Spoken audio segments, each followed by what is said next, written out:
Welcome to Study Loop.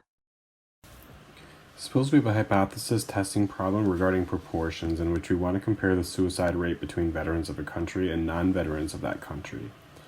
Suicide rate of a group is defined as the proportion of people in that group that commit suicide. So we want to compare the fraction of veterans who commit suicide in a given year to the fraction of non-veterans who committed suicide in that year. We have a sample of veterans and a sample of non-veterans, and we have the suicide records of both groups. Can the permutation test be used for this hypothesis testing problem regarding proportions? Yes, the permutation test can be used for this hypothesis testing problem regarding proportions. The permutation test is a non-parametric statistical test that can be used to test the null hypothesis that there is no difference between the groups. In this case, the null hypothesis would be that there is no difference in the suicide rates between veterans and non-veterans.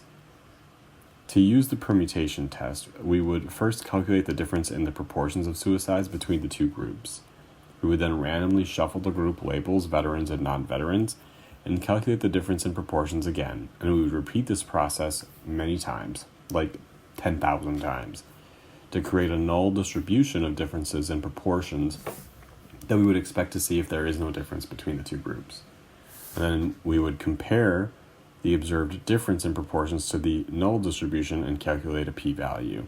If the p-value was less than the chosen significance, like 0.05, we would reject the null hypothesis and conclude that there is a significant difference in suicide rates between veterans and non-veterans. So, long story short, the permutation test can be used to test the hypothesis regarding proportions in this case, as long as the assumptions of the test are met, and that would be like independence, random sampling, and exchangeability.